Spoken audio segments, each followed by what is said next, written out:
Sir MLC గత ప్రభుత్వంలో కూడా వైఎస్ఆర్సీపీ ప్రభుత్వం ఉన్నప్పుడు అసలు ఒక బూస్ట్ వచ్చింది అక్కడి నుంచి వీళ్ళకి మళ్ళీ జలసత్వాలు నింపుకుని ఇంక మనకి ఓకే ఆ స్పేస్ దొరుకుతుంది ఇక్కడి నుంచి మనం కూడా గెలిచి యోచన ఉన్నదన్నది అక్కడి నుంచి వీళ్ళకి మొదలైంది. సో ఇప్పుడు ఎమ్మెల్సీ ఎన్నికలు 9 నెలలు అయ్యింది కూటమి ప్రభుత్వం వచ్చి.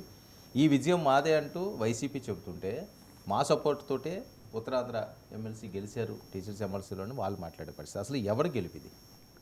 ఖచ్చితంగా కూటమి అభ్యర్థి గెలిచాడు కదా, ఆలపాటి రాజేంద్ర ప్రసాద్ చాలా భారీ ఉత్తరాంధ్రది ఇష్యూ అవుతుంది. అదే ఉత్తరాంధ్రకు కూడా వస్తాను నేను. ఆలపాటి గెలిచాడు. రెండవది ఉభయ గోదావరి జిల్లాలో కూడా వాళ్ళు లీడింగ్లో ఉన్నారు, ఆ పేరాబత్తులు రాజశేఖర్ అని. మూడవది ఉత్తరాంధ్ర. ఈ రెండు చోట్లనేమో పీడిఎఫ్ అభ్యర్థులు యాక్చువల్గా ఉన్న సీట్లు వాళ్ళు కోల్పోయినట్లు లెక్క.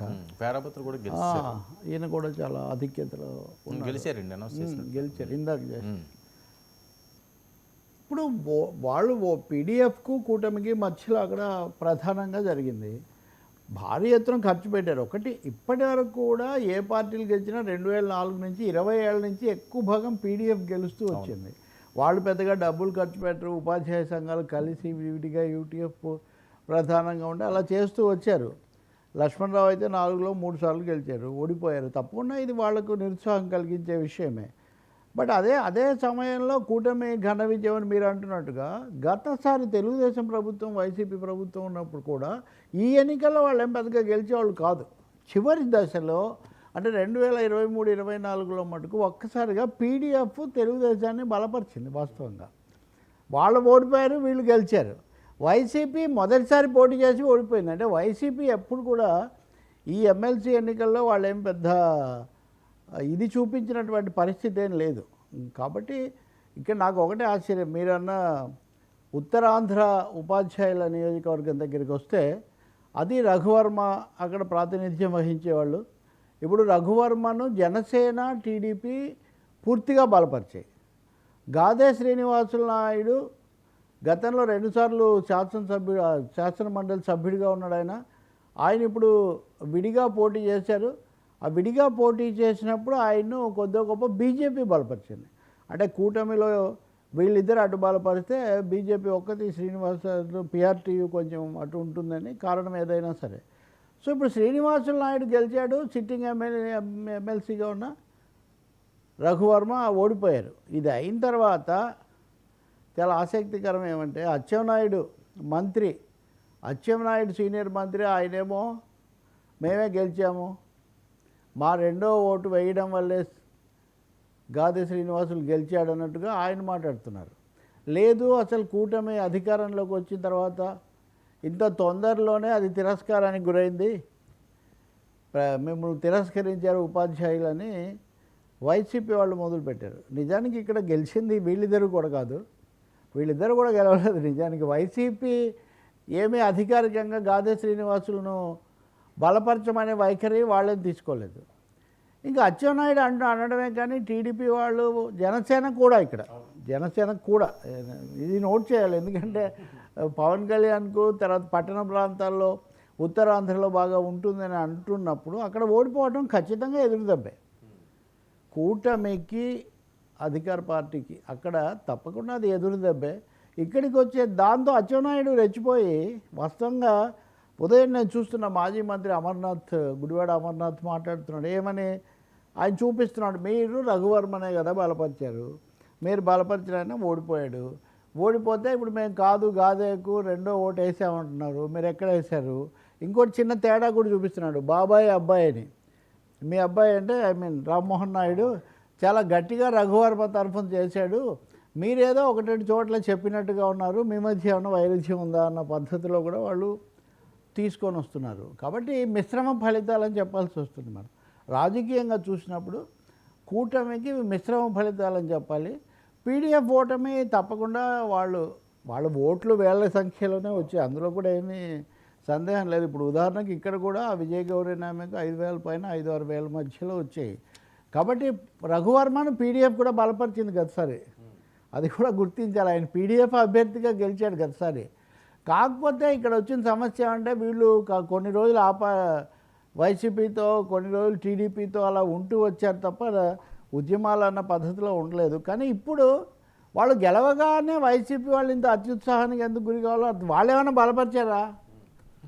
గాదే శ్రీనివాసులు మేము బలపరుస్తున్నామని వైసీపీ వాళ్ళు ఎక్కడైనా ఒక ప్రకటన చేశారా? ఇప్పుడు అచ్చెన్నాయుడు ప్రకటనను అమర్నాథ్ నిలదీస్తున్నారు. మీరు ఎక్కడ చెప్పారు, మీరు చెప్పండి అని. మీరు చెప్పారా పోనీ? కాబట్టి నిజానికి వైసీపీ ఆ క్రియాశీల పాత్ర వహించి టీడీపీని ఎలాగైనా ఓడించాలని చెప్పారా? నేను ఈ మాటలు ఎందుకు అంటున్నానంటే అచ్చెన్నాయుడు పీడీఎఫ్ ముసుగులో వైసీపీ చేసింది అని చెప్తున్నాడు. ఇవి చాలా అర్థం లేని మాటలు. ఓడిపోయాము, తమకు చాలా ముఖ్యంగా ఉండాల్సిన చోట ఉత్తరాంధ్ర అంటే అచ్చెన్నాయుడు కదా ఖచ్చితంగా. కాబట్టి అక్కడ ఓడిపోవడం ఎందుకు జరిగింది? అలాగే ఉపాధ్యాయులు, ఉద్యోగులు లాంటి వాళ్ళలో ఇంత తొందరగా ఒక విధమైన వైముఖ్యం ఎందుకు వచ్చింది అన్న విషయం ఆలోచించుకోకుండా పీడీఎఫ్కు వైసీపీ ముద్ర వేయాలని ప్రయత్నించడం అనేది చాలా అర్థరహితం. ఎందుకంటే పీడీఎఫ్ పుట్టినప్పుడు రాజశేఖర రెడ్డి ప్రభుత్వం ఉన్నప్పుడు పుట్టింది పీడీఎఫ్. నాగేశ్వరు, చుక్కారామయ్య, విఠపు బాలసుబ్రహ్మణ్యం వీళ్ళందరూ వరుసగా ఎమ్మెల్సీలు అయినప్పుడు జగన్ పార్టీ ఆ తర్వాత 10 ఏళ్ళకి వచ్చింది. మరి అటువంటిది వైసీపీకి ఇదేదో ముసుగని అచ్చెన్నాయుడు అంటే మనం ఆలోచించి అన్నారా లేదా నాకు తెలీదు. ఇంకా మూడోది అదే మాట ఆల్ పార్టీ కూడా అంటున్నాడు.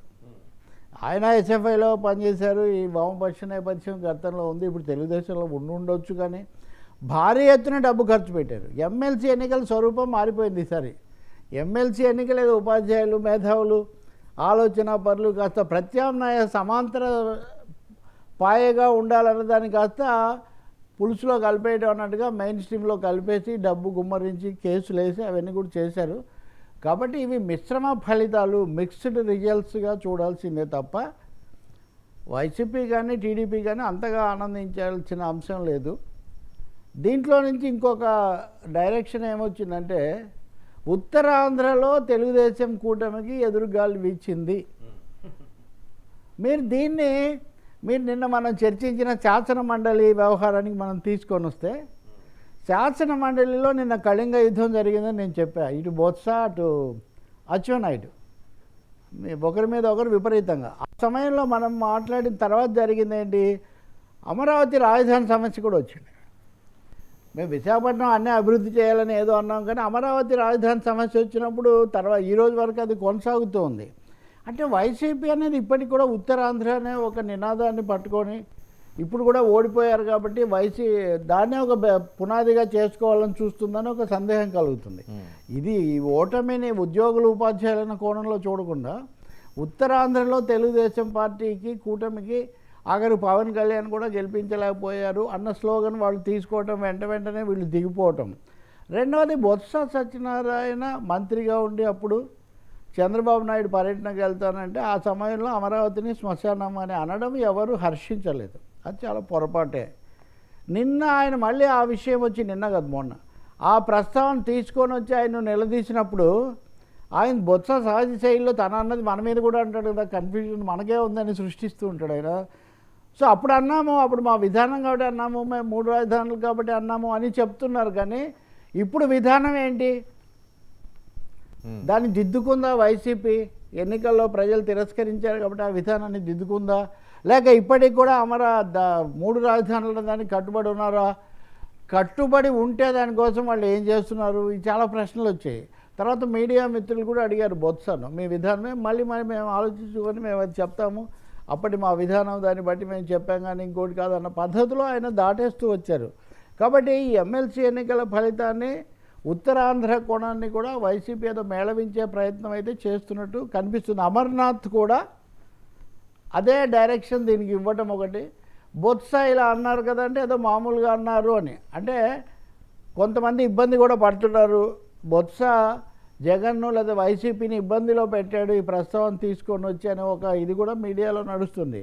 అదేంటంటే అదేదో ఎన్నికలు అయిపోయి మళ్ళీ కొన్ని రోజులు అయిన తర్వాత చూసి ఏదో ఒక వైఖరి తీసుకుందామంటే అవకాశం లేకుండా ఇప్పుడు చెప్పండి, మీరు 3 రాజధానులకు ఉన్నారా, 1 రాజధానికి ఉన్నారా?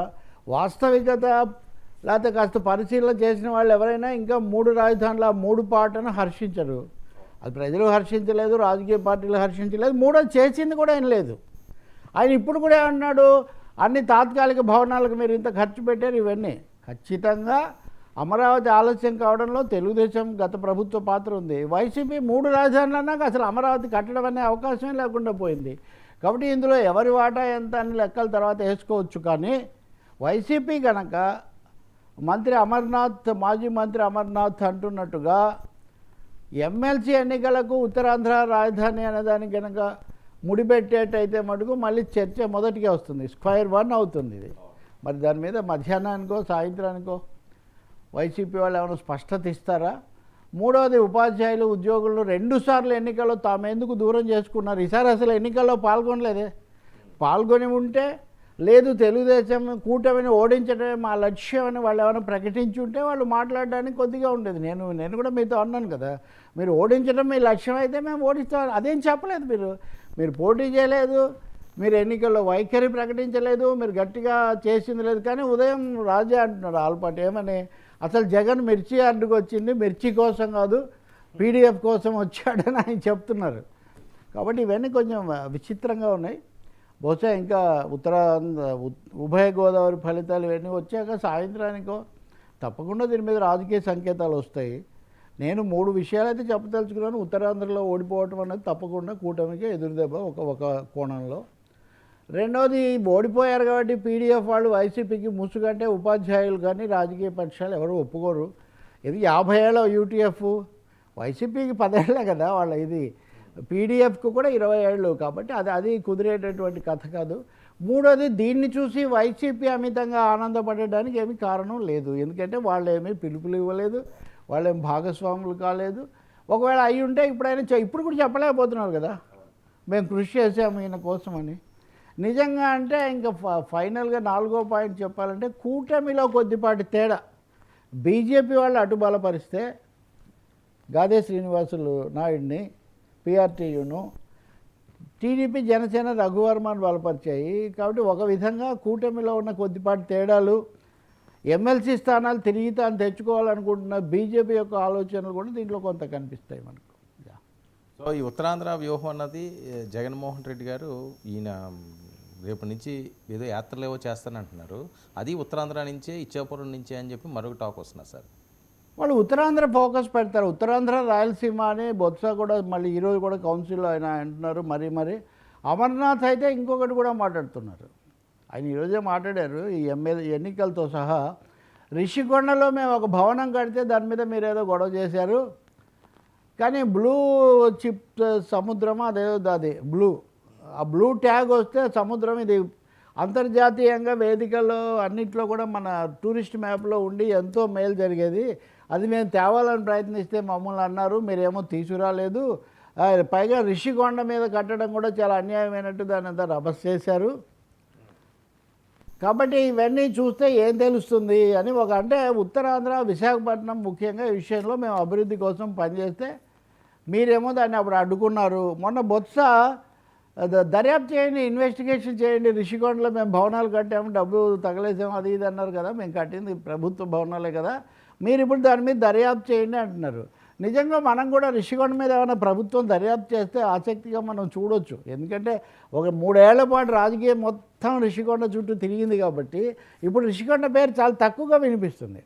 చంద్రబాబు నాయుడు ముఖ్యమంత్రిగా లేదా ఉప ముఖ్యమంత్రిగా పవన్ కళ్యాణ్ వీళ్ళు ఒకసారి అక్కడికి వెళ్ళి వచ్చిన తర్వాత రిషికొండ రిషిలాగా నిశ్శబ్దంగా ఉంది. మరి ఎందుకో మనకు తెలియదు, కానీ దాన్ని మళ్ళీ ఎజెండా చేస్తున్నట్టుగా కనిపిస్తుంది వైసీపీ చూస్తే, అదైతే స్పష్టం. కానీ రెండోది నాకు ఆశ్చర్యం కలిగేది ఏంటంటే, రాయలసీమ హైకోర్టు బెంచ్ దాని మీద ఎందుకు వైసీపీ మాట్లాడలేదు పెద్దగా, అది కూడా సందేహం కలుగుతుంది. టీడీపీ కానీ వైసీపీ కానీ వీళ్ళు కోర్టులో కేసు వచ్చింది, హైకోర్టు చెప్పింది కదా, మేము చెప్తేనే తప్ప మీరేదో అనుకుంటే కుదరదని హైకోర్టు చెప్పింది అంటే సస్పెన్స్లో పెట్టారు. హైకోర్టు పూర్తి స్థాయిలో కాకపోయినా హైకోర్టు బెంచ్ అన్న పెట్టడం అయినా సస్పెన్స్లో పెట్టారు. కేంద్రం కూడా దీని మీద ఏమీ మాట్లాడడం లేదు. మరి ఈ విషయంలో మళ్ళీ ఒకసారి ఈ ప్రాంతీయ కోణాలు 3 ప్రాంతాలకు సంబంధించిన ఈ కోణాలు మళ్ళీ తీసుకొస్తున్నారేమో అని ఒక సందేహం మటుకు తప్పకుండా కలుగుతుంది. దీన్ని తెలుగుదేశం మరి ఎలాంటిది ఇస్తుందా? నీటి ప్రాజెక్టుల విషయంలో ఆ సమస్య వచ్చింది. ఇప్పుడు బనకచెర్ల ప్రాజెక్ట్ అనేది ప్రైవేట్ రంగంలో కడతామని చెప్తున్నారు ఎవరు, చంద్రబాబు నాయుడు. ప్రైవేట్ ప్రాజెక్టులు ఇంతవరకు దేశంలో లేవు. అసలు ఆయన పీపీ అని ఒక 4 పీలు పెట్టాడు. పిప్పి అనే ఎవరో సరదాగా చిన్నపిల్లలు పిప్పి అన్నట్టుగా ఉందని. సో ఇది పిచ్చివాళ్ళ పందెంలాగా తయారైందని ఇంకా కొన్ని అలాంటి మాటలు కూడా వింటున్నాం. మరి ఏం జరుగుతుందో తెలియదు వర్మ, కానీ ఒక ఆలోచనకైతే దారితీస్తుంది. ఏకపక్షంగా లేవని చెప్పక తప్పదు మనం. ఈ ఫలితాలు ఇంత తొందరగా ఇమీడియట్గా ఎన్నికలు జరగగానే వచ్చిన వాటిలో ఇంత తేడాగా రావటం మటుకు ఆశ్చర్యం. అలాగే గెలిచిన ఆయన శ్రీనివాసులు కూడా మరి ఇప్పుడు ఎటువైపు ఉంటారో ఆయనేం మాట్లాడలేదు ఇంతవరకు, అది కూడా మనం చూడాలి. నేను టీడీపీకి అనుకూలమని కానీ లేకపోతే కూటమికి అనుకూలమని కానీ ఆయన ఏం చెప్పలేదు, మనం అది చూడాలి. సార్ ఏంటి డిఐజీ సునీల్ కుమార్కు ప్రకాశం జిల్లా తెలంగాణలో కూడా తెలంగాణలో ఈ ఎమ్మెల్సీ ఎన్నికలు చూస్తే తెలంగాణలో కూడా బీజేపీ సభ్యులు గెలవటం మనం చూస్తాం. ఒకటేమో ఆ కరీంనగర్, నిజామాబాదు ఆ ఉపాధ్యాయ నియోజకవర్గంలో. అదే నల్గొండకు వచ్చేసరికి ఇప్పుడు సిట్టింగ్ ఎమ్మెల్సీగా ఉన్న నర్సిరెడ్డి యూటీఎఫ్ ఆయన ఓడిపోయారు. అయితే చివరి వరకు ఆయన ఉన్నారు. ఇక చివరికి ఆయన ఎలిమినేషన్ తర్వాతే ఈయన గెలిచినట్టుగా ప్రకటించారు తగినని రాకపోవడం వల్ల. కానీ అదే సమయంలో బీజేపీ ఇక్కడ రాలేదు, అక్కడ వచ్చింది. పట్టభద్రుల నియోజకవర్గం ఇంకా తేలలేదు, కానీ బహుశా అక్కడ కూడా ఆధిక్యతలో ఉన్నారేమో అంటున్నారు. గతంతో పోలిస్తే ఇప్పుడు ఈ గెలిచినటువంటి కొమరయ్య అనే ఆయన మల్కాజ్గిరి స్థానానికి పోటీ చేయాలని గట్టిగా పట్టుపట్టాడు. అది ఈటెల రాజేందర్కి వచ్చింది. ఇప్పుడు ఆయన గెలిచిన తర్వాత ఇది ఈటెల రాజేందర్ ఘనత లేకపోతే బండి సంజయ్ ఘనత అని బీజేపీలో మీడియాలో కూడా రెండు రకాల కథనాలు వస్తున్నాయి. కానీ బీజేపీ వాళ్ళు మటుకు కొంచెం ఉత్సాహంగా ఉన్నారు. ఒకటి, ఇక్కడ కూడా బీఆర్ఎస్ పోటీ చేయలేదు. మీరు రాజకీయ సమీకరణాలు కూడా గుర్తించాలి. బీఆర్ఎస్ పోటీ చేయలేదంటే వాళ్ళ ఓట్లు ఎవరికేసి ఉండాలి? ఖచ్చితంగా వాళ్ళు కాంగ్రెస్కి వేయరు. ఖచ్చితంగా వాళ్ళకున్న 1000 ఓట్లు బీజేపీకి వెళ్ళి ఉండాలి. కాంగ్రెస్ పార్టీ అధికార పార్టీగా వాళ్ళేమీ గెలిపించుకోలేకపోయారు. తీన్మార్ మల్లన్న కొంత ఏదో చేస్తారనుకున్నారు, అది కూడా ఆయన అనుకున్నట్టుగా కూడా వచ్చినట్టుగా లేదు. అందువల్ల ఈ ఫలితాలు బీజేపీకి సంతోషం కలిగించేవిగా ఉన్నాయి అని మనం చెప్పాల్సి ఉంటుంది. ఇంకా దీంట్లో ఎవరి పాత్ర ఏంటి, ఇంకా కొంచెం పూర్తి ఫలితాలు రాలేదు కాబట్టి మనం దీని మీద తర్వాత వివరంగా మాట్లాడవచ్చు. సార్ ఏంటి